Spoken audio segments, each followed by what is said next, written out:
Yeah. I have a question, and I've asked a lot of different people, and more both be a higher standard than I know, and they couldn't answer either. But I know state governments get lots and lots of money from the federal government, and sometimes in certain areas, the federal FOIA is more specific or stronger than state laws. Has anyone ever done anything successfully enforcing a federal FOIA action on a state agency, or are they able to hide behind their state laws? They're able to hide behind their state laws for the most part. Usually it's exactly the opposite. You can almost always get more information from a state than you can get from the feds. That's my general rule of thumb. But yeah, if the feds have it, you should be able to get it from the feds. But the feds are not going to be able to force the states to give it to you. You would have to use the federal law to get it from them. Yeah. There was a question that came up at lunch. If people reporters who had filed FOIA successfully and got them, if there were some kind of a clearinghouse where after they reported their story they could publish? Yes, there are a number of places where you can do that. If it's national security related, the National Security Archive keeps all of that stuff, and they do a marvelous job of it. I think Investigative Reporters and Editors maintains large databases of that type of information. We don't really archive a lot of raw data at the Reporters Committee, but I'd say the two best places to go to, if it is national security related, I would go to the National Security Archive, hands down.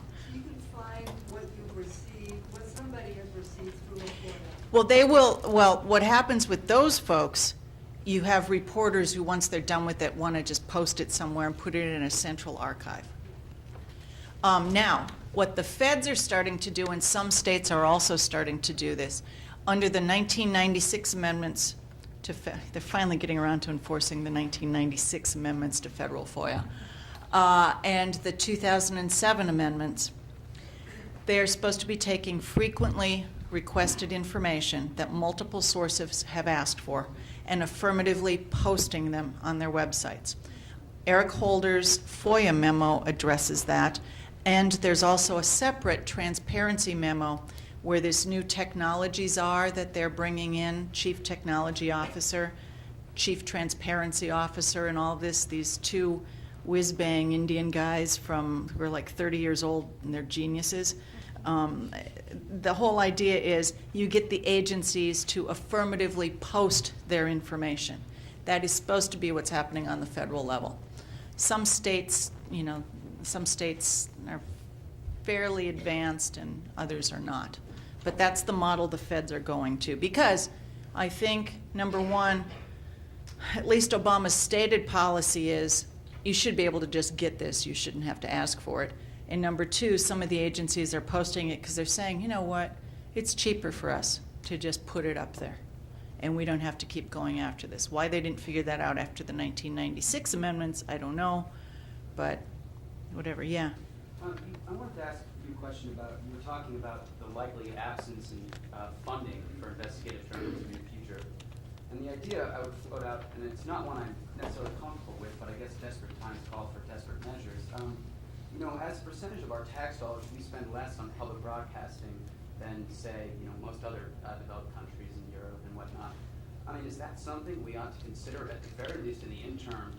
I mean, I know there's still flaws in having, a vested being controlled by the government, but there's also flaws of being, owned by General Electric. Could more money spent on public broadcasting, at least on a temperate, until we find a sustainable model of the internet, become something to consider? I think we're all fairly comfortable with the way public broadcasting has evolved, but the notion that the feds come in and take over the newspapers and the magazines and have this one big souped up system is, I think, unsustainable. Ben Cardin, senator from Maryland, has introduced legislation that would give media companies that voluntarily go nonprofit certain tax breaks. Now that's an intriguing idea. There are some academics out there that are pushing that notion. However, once you give someone a nonprofit tax break like that, they are unable to endorse candidates. It limits their ability to cover certain issues, particularly politics. Now, for some people, maybe that's not a big issue. It makes me nervous. Makes me very, very, very nervous. But yeah, there are all sorts of discussions going on about what we might be able to do. I'd like to think, as I told this, there were 700 or 800 of these young students at this convocation in Long Beach at the university a couple of months ago, and their eyes were popping out of their heads by the time Bruce Wallace and I got done with them. And a couple of the journalism students came up and said, "Well, what's going to happen? What's going to happen?" And I said, "I don't know what's going to happen, but you guys are going to school. You're really, really bright, and let me tell you this, the first one of you figures out how to make money off of this is going to be the next Bill Gates. The first one of you who figures out how to let trained journalists make money covering the news will make an enormous amount of money off of it via the internet."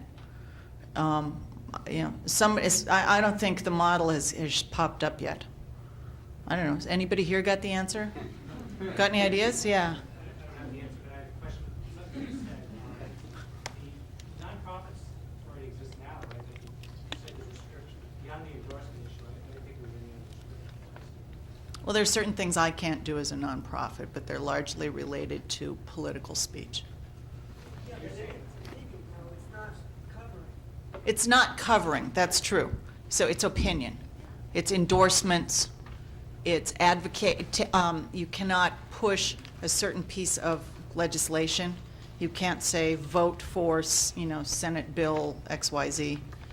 There are certain limitations to that. So if your idea of the news and a publication for your readers or viewers is to include those public policy debates and have an opinion on them, that's not the model you're going to want to follow.